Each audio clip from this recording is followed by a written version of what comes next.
What's up, everybody? My name is Drew. Thank you for joining me here on my channel and my blog. So today I wanted to talk to you all about the NFL Draft. It's one of my favorite sporting events of the year. It's one of the highlights. It's definitely the highlight of the off season. It's something that I love. It makes me very excited, and I kind of just want to dive into what it is about it that I love, and then talk a little bit about this year's 2020 draft. That was very different from any draft we've ever had in the past, and kind of the things that worked, the things that didn't work quite as well, and what made it so special, and why so many people tuned in, and why I think that a draft like this will just never ever happen again. So without any further ado, let's go ahead and dive on into it. So the NFL Draft is one of my favorite events of the year. It's this pretty spectacular time where college football and professional football collide. There's not a lot of overlap between the two of them, which I think is a good thing. You get two very different products on the field when you're watching a college football game versus when you're watching an NFL football game. Different level of athleticism, different strategies, different motivations, different goals. A lot of college players are playing either for the love of the game more or to get to that next level, so there's a lot of extra effort and passion there. And then the professional level, you get this mix of guys who are clearly playing more for money. It's definitely just a career to them, that they're still the guys with the passion. There's with both, and then all these extra resources, both training and conditioning wise, but also play wise. They're very different products, and they're not meant to be the same. And they're not meant to come together that often. And so, when you have something like the NFL Draft and the combine and things that lead up to it, it makes for some very special moments. I love that unity of the two, and it's this time that you get to cheer for so many different teams on both levels, and I think that's the next big thing for me is I have my teams that I'm a fan of. In college football, I am a huge Tennessee Vols fan. That is my team. The only other team that I really cheer for is Tennessee Tech, which is my alma mater. They are not on the same level as the University of Tennessee, and so I feel like I can have both of those loyalties without them conflicting. And then the professional level, I am a Cowboys fan at heart. That is my number one team. But I have special places for the Titans because I am from Tennessee, and the Ravens because I lived in Baltimore for several years. And then now even the Panthers are starting to creep in there, not only from when I was younger before the Titans were around, but also living here in Charlotte now. I'm just so inundated by them that I can't help but have a soft spot for them. But the Cowboys really are my team, and I will cheer for them over anyone and everyone. So the draft is this really weird and rare time where I get to just be excited for people. It doesn't matter what school they played at, and it doesn't matter what team they go to. It's a big deal, and it's a big moment, and it's just so incredible and emotional to get to watch people's lives change and to watch teams be excited for them. As much as I didn't want Joe Burrow to go to the Bengals because I'm just not sure how that's going to go for him, it was still really cool to see him be the number one overall pick, to see his excitement and joy. It was really cool to see the Bengals and their fans and how excited they were that they got this incredible generational type talent for their team. And to see some of the other folks as they got drafted there in that first round, all their stories, overcoming loss as kids where they lost family members, overcoming poverty, overcoming bad habits and bad environments, and just all these things that got them to where they are now, and the people that they are now, and this chance that they now have at a completely different life than they ever imagined having. It's just so cool to watch that. And you kind of want to root for everybody. There are plenty of players from teams that I am not a fan of. Heck, I really don't like Ohio State, and they had of the first 5 people drafted, I think 3 of them were from Ohio State or something like that. And I was excited for every single one of them. Even Joe Burrow started at Ohio State.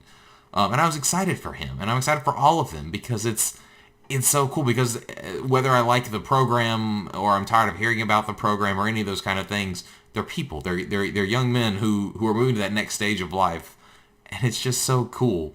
And you see these fandoms that are maybe seemingly unconnected that get connected in these moments. And I love that, and I love the stories and the moments. I mean, after watching the draft, I went back and watched the video of last year's draft when the Seahawks drafted DK Metcalf. If you've never watched that video, I really, really encourage you. Just go and Google DK Metcalf drafted by Seahawks video or something to that effect, and watch the GM for the Seahawks calls him and says that they're about to draft him, and he just immediately breaks down into tears and just says thank you, and he's so moved, and it's this dream come true, not only for him as a football player, but him as a person, and for his family, the difference that it's now going to make in their lives. And then Coach Carroll gets on the phone, and through tears he says, "Why did you all wait so long?" Because it's the 5th round, and it makes me emotional just thinking about it. So definitely go check that out if you've never seen it. And that is the perfect little microcosm of what it is I love about the draft and what makes it so cool. And then you've got this idea of the landscape of football changing. The draft makes every team better. Maybe some teams don't make the right picks. Maybe they don't maximize their picks. And you have all these criticisms, and a lot of them are correct. And I don't blame you for thinking that way. But there is no doubting that every team gets better, because anytime you can add young talent, young blood, new thoughts and new talents and new possibilities, every team has the possibility of now being better. If they don't get better, then that's on the coaches and the organization. That's not on the people that they picked. And so every year it reshapes the landscape, and anything can happen. You saw like the Seahawks, who were never fully that successful. They had some success with Hasselbeck and Sean Alexander, and then suddenly they had Russell Wilson, and they had Richard Sherman, and they had Cam Chancellor and some of those guys. And none of them were super, high-level, first-round, obvious game-changer picks, but they got better with each of those drafts, and they made this incredible roster that went on this run that's still going. They've changed and evolved, and some of those players have moved to other places, but that idea of the draft feeding a team is what makes the draft so interesting and so exciting. And then as a football fan, it's really cool to just be united with other fans of other teams. I kind of touched on that earlier with this idea of being able to cheer for everyone. But, when you have NFL games going on, except for maybe in the playoffs and the Super Bowl, no one's watching all of the same games. I'm watching all of the Cowboys games, but I'm probably not watching all of the Las Vegas Raiders games or things like that. But fans of every team are watching the draft. And even if they're booing your pick because they don't like your team, you're all participating in this event together. And it's just so rare to have that kind of unity in anything these days. But with the NFL specifically, it's just really cool to see and be a part of. And even though I was watching at home this year, and I watch at home pretty much every year, it's still just really cool to feel like I'm participating in that event with so many people all over the country, and people even all over the world, because I know there's NFL fans that are either American citizens that are in other countries, or just people who have found the NFL and like it in other countries. It definitely happens. So this draft was different. If you watched it, it was pretty clear and obvious that it was different in that it was all virtual. Normally the draft takes place in a city. This year it was supposed to be Las Vegas. Last year it was Nashville. Awesome. And it's packed with people outside. They're in the streets. There's all these different experiences and booths for the NFL and their advertisers lined up. There's things happening everywhere. It's chaos, but it's that fun chaos, of like a carnival or a fair or a festival, any of those kind of things. And then all of the top talents are gathered in one place. They're all dressed up. They all get to go on stage and have that moment where they hug the commissioner, which is another one of those moments that I absolutely love. Also, the crowd booing the commissioner is one of my favorite moments as well, because I feel like he deserves it a lot of the time. But there's no doubting that he does a good job as far as keeping the league successful and making them money. And he's probably actually a decent person, but boy, is it fun to boo him. And so this year was all virtual. Roger Goodell was in his basement. He had a nice setup going on. The coaches and the GMs for each team, they weren't together like they usually are. They were all in their own homes, communicating through their own, I'm sure, Microsoft Teams and Zoom channels, and just regular phone calls and text messages. Players were all in their homes or in other places that were special to them. And then you had fans who were all watching. And it was just so vastly different.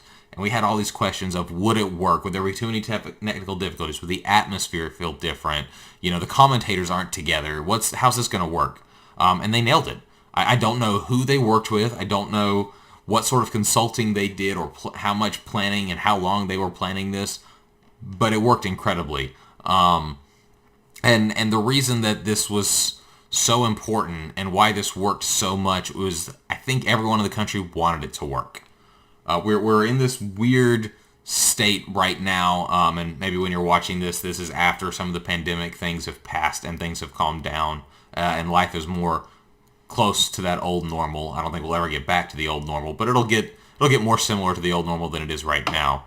But right now we're in this weird place where everything is paused and there are no sporting events going on. There's no events of any kind really going on. There's no unity beyond people doing smaller like Zoom type calls with family and friends or things like that. And we're not having these big events where people are all coming together and working together and talking together and excited. And it's a time of incredible isolation. And we need that unity and we need that thing to everyone to focus on and the happiness and the joy for everyone to focus on, because there are people who are suffering. There are people who are sick. There are people who are in economic distress. There are people who are just not doing well with being isolated from people, which is very understandable. And people are just bored. All these other things are a lot more serious. People are also just bored. Even if they're handling life just fine, even if they're still fine financially, even if they're doing a good enough job of staying mentally in a good place, they're still bored. And so you get all of these things overlapping where an event like this makes a difference. And so the draft happening and them nailing it like they did just goes such a long way. And there were so many positive messages in this draft that people couldn't help but have a good time. The first thing that I noticed was as soon as it started, thank you messages. And then throughout the broadcast, thank you messages from players, from coaches, from fans, from owners and GMs, thanking everyone who is out on the front lines of this pandemic. Obviously, doctors and nurses, and first responders and emergency workers, but any of the essential workers, they all got thanked. Grocery store clerks and people who work at restaurants, and the people who currently couldn't work. Like, all these people got thank yous and acknowledgments from all these communities, and it was incredible to see, and it was incredibly uplifting. And then seeing players with their families and getting to celebrate with them instead of being far away with all these people they don't know or that they barely know. And it's cool for them to get that moment, to get to be on stage and get to hug the commish and all those cool things. But getting to see them with the people that they care about and that have helped make their dream a reality, you can't replace that. It was incredible. And they got to celebrate in their own way, and they all got to be in their own setups, in their own places. They got to do these interviews virtually around the people that they love. That was incredible, and it's just a feeling that you can't fake. You can't produce that in a studio or in a location where a draft is held. It was way too authentic, and that authenticity is not something that can be faked in some other way. And it was definitely lighthearted. Roger Goodell immediately leaned into the boo the commissioner thing because it happens every year, and everyone had questions. How are we going to boo the commissioner this year if we're not there? And as soon as he turned around to the team's wall that was filled with fans booing him and him egging them on and saying, make it louder, I knew that we were in for something special, and I knew we were in for something fun. And then for the NFL to take that idea of boo the commish and turn it into a hashtag with Bud Light and their sponsors and use it as a way to fundraise, knocked it out of the park. PR goldmine. And I'd like to think that they weren't just thinking that, this is going to be great publicity, and that they actually really care about the cause that they're raising money for, which I'm sure they do. But it was brilliant, and it never got old throughout the night when the wall of fans would come up for whatever team was picking, and they would boo. And he seemed to revel in it. I love that. It was perfect. And then seeing the coaches and the GMs at home was really cool. There was definitely some great moments of where Bill Belichick had walked away and his dog was sitting in his seat at his computer. People had all sorts of fun with that. Cliff Kingsbury clearly lives like a king. Had an incredible setup that if you haven't seen the pictures from that, go look that up as well. Jerry Jones definitely looked like he was in the lobby of some super expensive hotel, which I think is his house, and I'm sure his house is like a super expensive hotel. So there were some amazing setups, but that was also fun. You saw kids coming into people's camera feeds while they were talking or while they were researching and communicating with the rest of their teams. It was just very real. It again made them all real people. It wasn't highly produced. It wasn't super surgical. It wasn't super serious. There was obviously serious business going on because there's a lot of money at stake here. But it was fun, and again, it was real.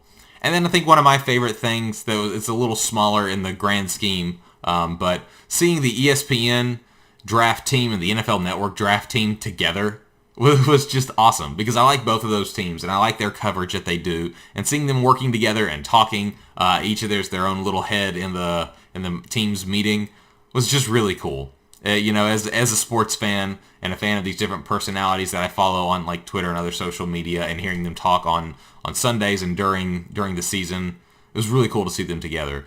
So there were just so many great things about this draft this year and the timing of it and the insistence that it happened that gave the sense of normalcy, gave the sense of positivity, the sense of fun, the sense of anticipation, just all of those things on top of the usual excitement and fun and energy that comes with the NFL draft. It was the perfect storm of things that we needed as a country to make a difference. And I am so glad that it happened. I'm so glad that they did it this way, and I'm so glad that I got to see it, because I really, truly believe that there is no way a draft like this will ever happen again. And I don't mean that to say that they'll never do virtual type drafting again. I don't mean that to say even that they're not going to take some of the things from this draft and use them moving forward. But what I mean is there will never be a time where this draft has the impact that it had this year. I think we're definitely going to go back to having a location for especially the first and second round where all the people are gathered. I think we're going to go back to coaches and GMs and owners all being together. And I think we're going to go back to all those celebrations in one place. But I can definitely see the virtual parties that were sort of already happening in previous drafts in the most recent years becoming bigger. Bigger celebrations at home stadiums for teams or at facilities near the stadiums. Bigger celebrations maybe at people's homes. Maybe we do see some coaches at home. Maybe we see some of the coaching staff or GMs at home. Maybe we see more players staying home and live streaming their reactions so they can be with their family. But there were a lot of things that made this one have to happen this way that I also think won't be ignored. I would love to know some of the numbers around money with this draft. Did they save money? Did they make even more money? The sponsorships are different. Exposure is different. There's a lot of different things that I don't know they want to try to make happen again. I really believe that this was a perfect storm and lightning in a bottle because it was just such a needed moment for America and for the sports world specifically.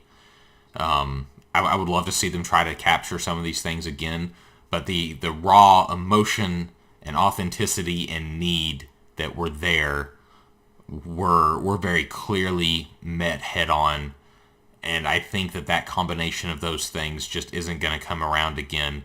And instead of trying to capture those same feelings this way, they'll go back to more of the older ways, at least for now, and capture some of those things that they've captured in the past, because they've always captured some great emotion and great stories, and those things won't go away at all.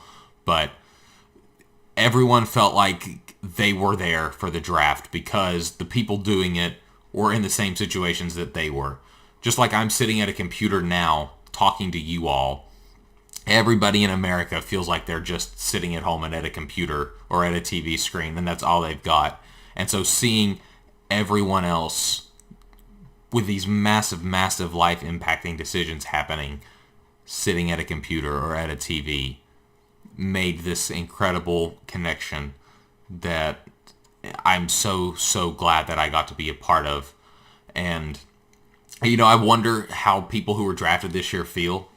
And I'm betting it's some mixed feelings. Obviously, they would have loved, especially the first rounders and the second rounders, would have loved to have gotten that moment in person of walking up on stage and getting the jersey and hugging the commissioner, because those are incredible moments, and those are things that they want. They deserve that recognition, the applause and the people and the cheering. But at the same time, this is now something that they can say they're a part of. They can say, I was part of the virtual draft in 2020. I was part of the draft that happened during the pandemic that raised the spirits of so many people.